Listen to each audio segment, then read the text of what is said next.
Welcome to Legal Lines. I'm your host, Glenn Smith, and today's episode is about knowing your rights when it comes to interaction with law enforcement. Now, today's topic is not meant to be a criticism of law enforcement, but rather an opportunity for us to educate ourselves about our rights. Many people do not know or understand what their rights are when it comes to interaction with law enforcement, or what their obligations or responsibilities are when being approached by law enforcement.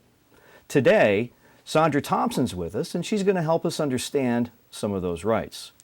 Sandra Thompson, in addition to being a mother and a grandmother, well, she's been 25 years in the legal profession. She started off as an adult probation officer, and then after becoming an attorney, spent time in the public defender's office, in the district attorney's office, and over the past, I have to look at this, since 2003, Yes. you've been in private practice with your own firm, the Law Office of Sandra Thompson. Yes. All right. And in addition to all of that, you've devoted a considerable amount of time to the community. You were a member of the York County Bar Board of Directors, Yes. and also past president of the York NAACP. Yes. And in that role, you spent a considerable amount of time educating and empowering the community. So, Sandra, thank you for being with us today. Thank you, Glenn. Thank you for the invitation. I appreciate it. Absolutely. Now, in today's world, there's a lot of information out there, and there's an awful lot of misinformation too. So let's try to clear some things up for our viewers. Sure, we'll try to do that. Okay. One of the most common interactions we all have with law enforcement officers is the dreaded traffic stop. Yes. It happens to all of us at some point in time. So when it comes to traffic stops, when I'm driving in my car and I look in the rearview mirror and I see those lights flashing, what should I do? Well, I know, having been recently stopped, Oh, I know that the first thought in your mind is, that can't be for me, or who is it for? And you're looking around. But then when you see you looking around and that car stays behind you, then you pull over. You look for a safe space to pull over. And also, if you are uncomfortable for any reason, you're allowed to look for a lighted place. So what you should do is slow down. Make sure that by your speed, the officer at least sees that you have acknowledged him. So don't speed up, don't maintain the same speed, but slow down. I did pull over, and then when the officer approached, I asked the officer, is this an okay place to park, or would you like me to go? It was a nearby store parking lot. So he said, no, this was here. It was just a warning about a brake light was out for me. But yes, everybody who has this experience, they get nervous. So don't know what to do. But the first thing to do is recognize that those flashing lights are for you. Find a safe place to park and wait for the officer. so should I get out of my car? Absolutely not. Absolutely not. Do not get out the car and say, hey, what do you want? Why are you stopping me? Don't do any of that. Sit there, wait for the officer. You have the choice of rolling down the window, and some are extra cautious and they just roll it down slightly. So just enough to be heard and seen, and you can do that. You don't have to roll the window all the way down, enough to pass your ID or your paperwork through if you like. And again, but keep your hands where they can be seen. Also, some people have the habit, I think it's natural, officer stopped you, you know what's coming. Where's your license, registration, insurance? So sometimes people anticipate and start reaching to the glove box. Don't do that. So don't reach for anything. Let the officer approach. Keep your hands visible. Somewhere on the steering wheel is a great suggestion until the officer comes and then asks you the question. Do these suggestions also apply to passengers in cars? Oh, well, in reference to keeping your hands visible, absolutely, absolutely. It's very important that no one starts reaching. Because when you start reaching, whether it's in the glove box, in the center console, under the front seat, the back seat, wherever, and your pocketbook, your license, I know for me, I'll throw my bag or my pocketbook to the back seat a lot. So you can do that for normal legal reasons. However, the officer doesn't know why you're doing it.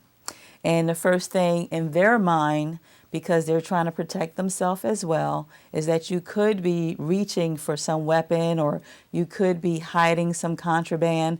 So it's best not to reach. So the officers now approached our car. We've parked safely. We're doing what you've just suggested. We're either rolling the window down or cracking it down. And inevitably, the officer's probably going to ask you, do you know why I pulled you over? That's correct. And you don't have to assist the officer. You do not have to assist the officer. Well, yes, officer, I think I was speeding, or yes, officer, I think I crossed that line 5 times or I almost hit the pole over there. So you do not have to give any evidence against yourself. So you do have a Fifth Amendment right not to give any evidence against yourself. You can say, officer, how may I help you? Would you like to tell me? You can say anything like that, or you can really simply not say anything. So he's asked me for some things. Right. Right? He's going to ask me for my driver's license, my registration, and my insurance card. Am I required to give those? Oh, absolutely. Absolutely. For a traffic stop, you're required to have it, so you're required to turn it over once the officer has executed a traffic stop. And if he pulled you over, if he activated those lights, he has detained you. Now, there are some other caveats because there's been some cases and issues where, say, someone is pulled over to the side and an officer just comes up by them and say, hey, how's it going? What's going on? Just checking. You can say, hey, officer, I'm fine. Thank you very much. And if the officer, if it was called a mere encounter at that time, the officer didn't suspect you of anything, wasn't investigating you of anything, but stopped to just inquire of your safety. Are you okay? So you can give them the okay, I'm good. And if they go about their business, that's good. But if you say I'm good and he engages you more, then something key, and this is across the board, any type of stop, you say, officer, am I being detained or am I free to go? So anytime you believe there's not a real reason for the officer to stop you, then you can ask the question, are you detaining me or am I free to go? Because regardless of what the conversation is, if he says, no, you're not being detained, if he says, yes, you're free to go, then you're free to go about your business. So if you continue to engage the officer, then that's your choice. Now, one of the things a lot of people are familiar with is Miranda. Pretty much everybody's heard about Miranda. Right. But I think there's a lot of confusion about Miranda. You have the right to remain silent, Right. so on and so forth. But at any point in time, anything I say can be used against me, right? Absolutely. Yeah, well, absolutely. So, some of the things I think even the courts have said is you have the right to remain silent, so you have to do that. So if you start speaking, then you gave up your right to remain silent. So the best way to exercise your right to remain silent is to shut up. Close your mouth, zip it. So sometimes I tell my clients, even when it seems like it's very little, you're talking about the weather sometimes, you're talking about, because from the weather comes to what you did that day, comes to this, comes to that, comes to that. And it all seems to just be flowingly innocent. And then all of a sudden, those things, that conversation comes back up in the affidavit of probable cause as to what added to the officer's suspicion. So the best way to exercise your right not to give any evidence against yourself is to be quiet. Can I either re-invoke my right to remain silent or establish it for the first time even after I've been talking with somebody from law enforcement? Of course, you can shut your mouth at any time. I mean, I think you would agree, Glenn, that we like them to shut their mouth in the very beginning. It makes it a little bit easier. Until they had, absolutely, until you had the opportunity. If you think that anything is going wrong or have any issues with the officer on scene, it's always best to just note it, be quiet, and let the attorneys deal with it later. Is there any exceptions to my ability to remain silent? In other words, if I take my Fifth Amendment right to remain silent, is it all encompassing, or are there any things that I have to answer? Well, under certain circumstances, there may be an issue of your identity. such as the traffic stop. You're driving, you're required to show your driver's license because you have to show if you're stopped in the midst of a traffic stop. So that's disclosing your identity to show that you have the ability and what authorized rather to drive on the roads. So that is a time where that can lead to additional detention.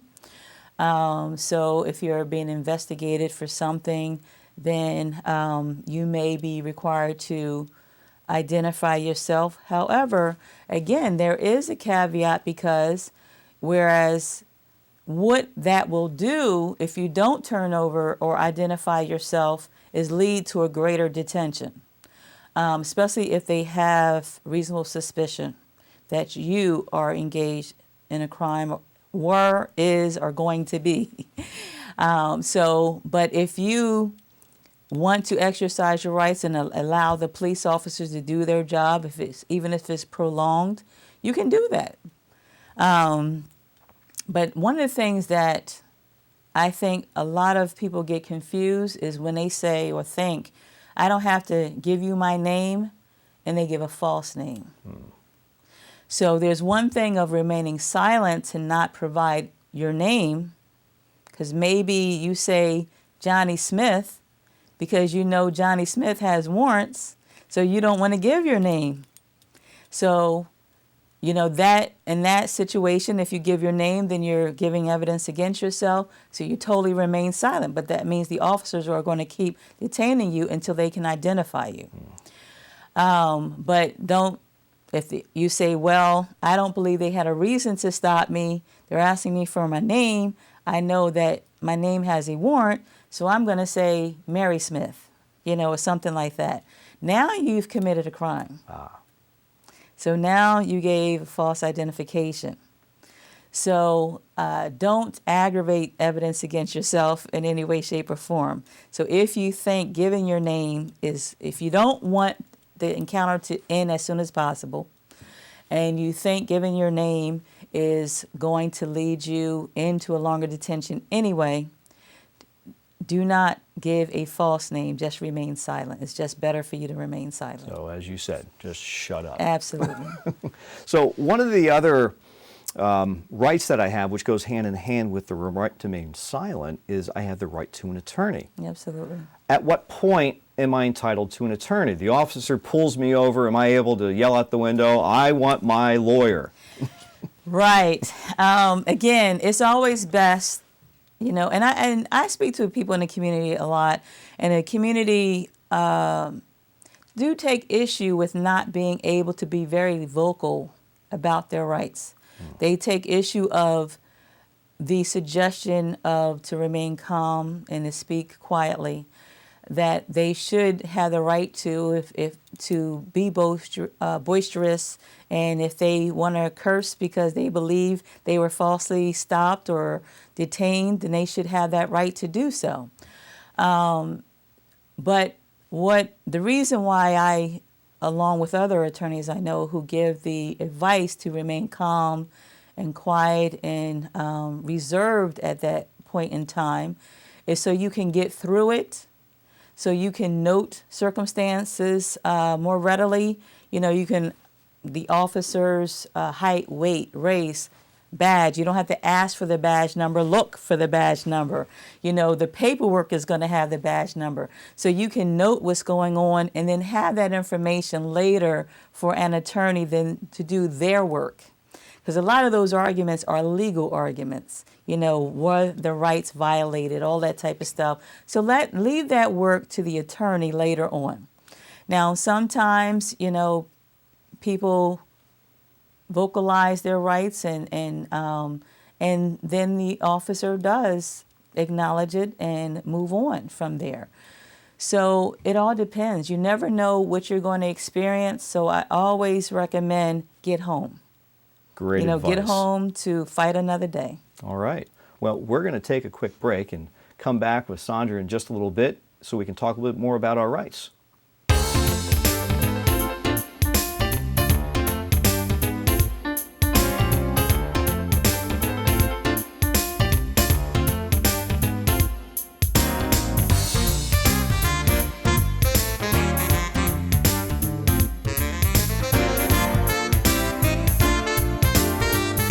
Welcome back to Legal Lines. I'm your host, Glenn Smith, and Sandra Thompson's with us, helping us understand what our rights are when it comes to interaction with law enforcement. So Sandra, let's get back to that traffic stop we were talking about, because there's something else I want to ask you about. Searches of my car or searches of my person. Can an officer just open up the door and start rummaging through my car? No, they should not. Absolutely. You have a Fourth Amendment right against illegal searches and seizures, violations of your privacy. So anywhere where you have a reasonable expectation of privacy means that the officers cannot just go in there and start searching. And the officers have to show that there are some exceptions, like there's some reason that they have to immediately search versus getting a warrant or having your permission. So whether it's in the car, you're walking down the street, or even your house, there's, as I said, if you encounter a police officer and you want to know if you're free to go, you say, am I being detained or am I free to go? So also you can ask an officer, well, not ask, but tell the officer, I do not consent to searches.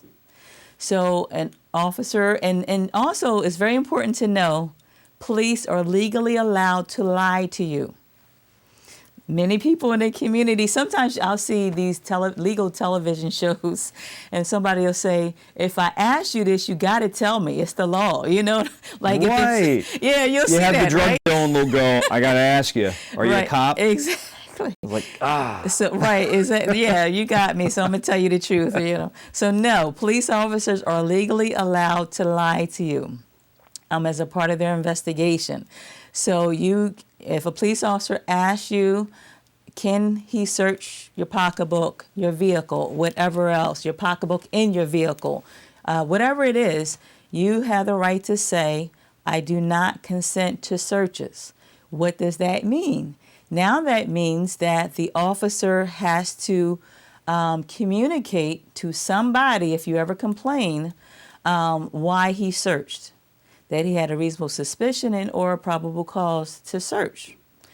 And it also may require you to be there for a longer period of time, because what you'll get a lot of times in this is the officer say, well, I smell some drugs or something like that. And he'll say, well, it's going to take me 30 minutes to go get the drug dog, the K9. And so do you want to wait here 30 minutes? And everybody who's on the road, they want to get somewhere. Right. So if your convenience is more important to you, then you can consent to the search. If your rights are more important to you, then you would say, officer, I do not consent to searches. Because if the officer was just baiting you, then he's going to eventually say you can go about your way. He will probably keep asking you, well, I just wanted to see, I wasn't going to do that or nothing or whatever. There's nothing wrong. I'm not saying there's anything in here, but I'm not saying you did anything illegal. I just want to search the vehicle, for my safety, your safety. Officer, I do not consent to searches. Now, are there exceptions to that? For example, can an officer do a pat down of my person? The officer has to communicate a reasonable basis to do a pat down. So he can't do a pat down just because he wants to do a pat down. There must be some indication that there's a potential danger to his or another's safety. And so therefore, once he can communicate the factors leading to that, then he'll pat you down, then he's authorized to pat you down. And then if he's patting you down, it's only to find a weapon, not how much money you have in your pocket, not the little packet of marijuana, that may be in your pocket. Right. It's only to protect him or herself as far as if there's any danger, and to make sure that they have found any particular dangers. But again, they can't just say, I think you're dangerous, I'm going to pat you down. How about if something's in plain sight? It's sitting right there on the back seat. Well, if anything's in plain sight, they got you. So one of the things, however, is even for plain sight, the officer had to legally be there to see it. So the first thing then you would, if you had any objection, any argument, is if it's in plain sight, for whether it's your house, whether it's the car, whether you happen to have it hanging out your pocket. Now, if you have it hanging out your pocket and you're walking down the street, then Can't help you. yeah, exactly, can't help you. But if it's in your car and it, I don't know, sitting on the back seat or something like that, and a lot of times it's in the center console, people will say.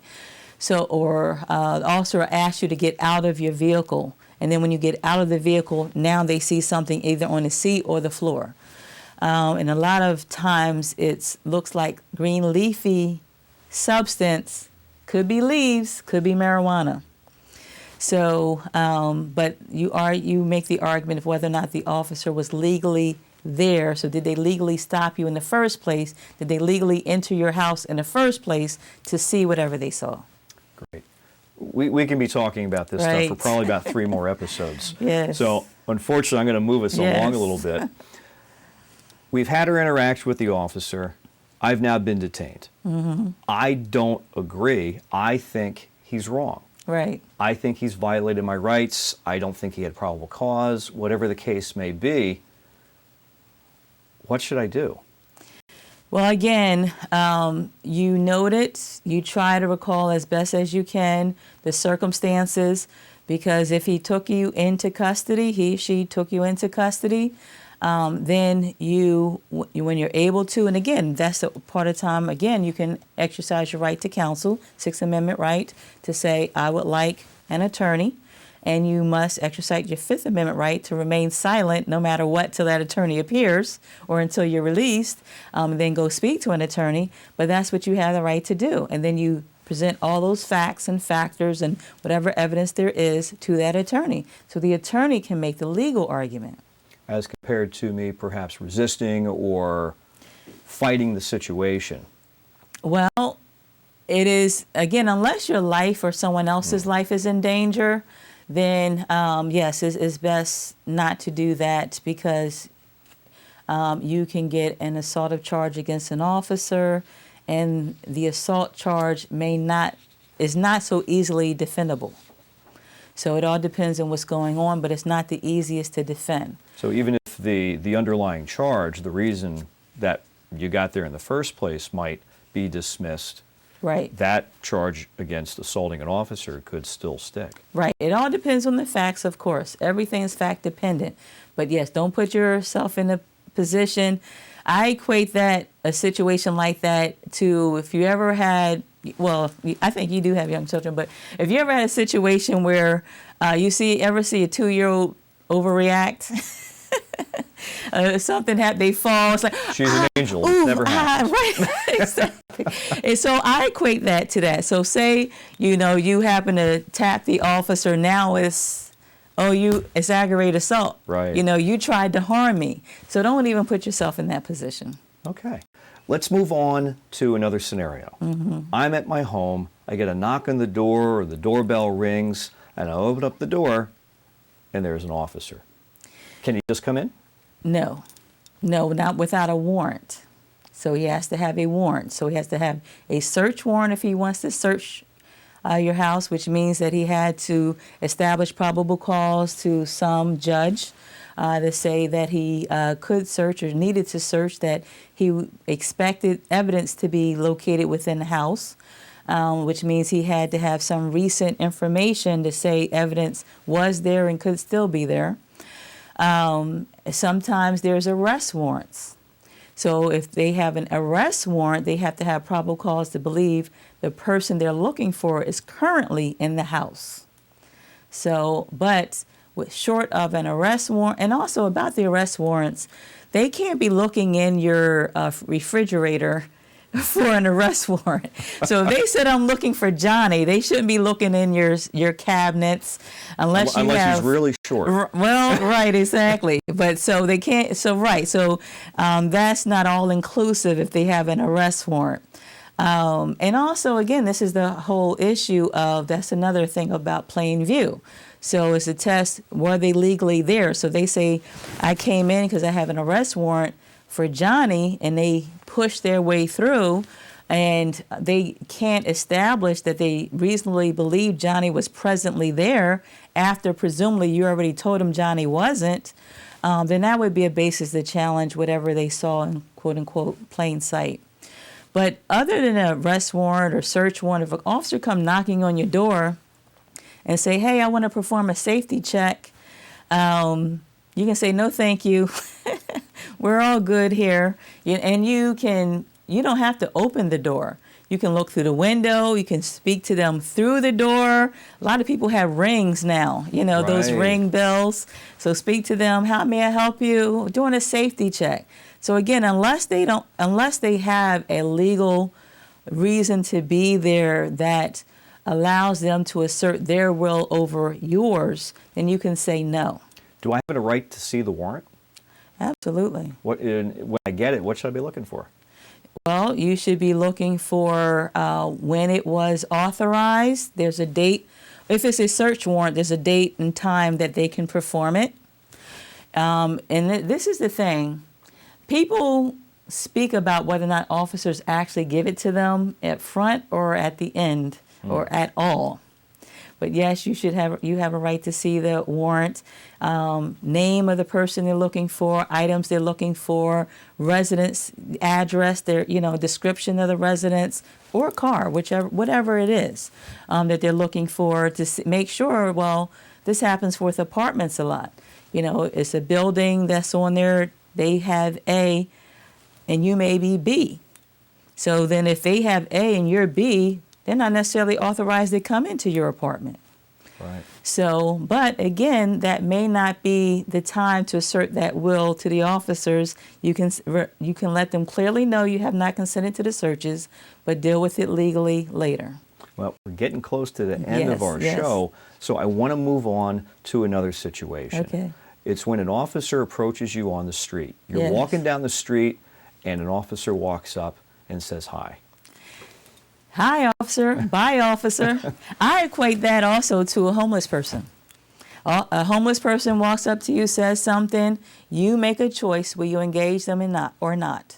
So the officer, a mere encounter, no reason to encounter you, but just says hi. Say hi if you like, or walk away if you don't like. But am I free to go, or am I being detained? I don't disclose my day when they start questioning you. Also, I don't disclose my day or my activities. I don't consent to searches. So once you do that, you clearly assert your rights. And after that, remain silent and ask for counsel. Are they able to ask for my identification?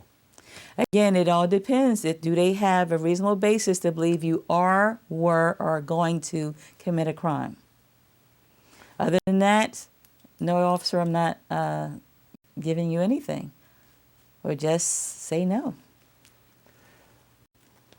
So I'm going to go back real quick. Well, I guess we're not going to go back real quick because we're just about out of time. We're just about out of time. This went very quick. Sandra, thank you so much for being with us. Like I said, we could be talking about this all day long. Yes, thank you. You've been watching Legal Lines, which is brought to you by the York County Bar Foundation. I'm your host, Glenn Smith, and we'll see you next time.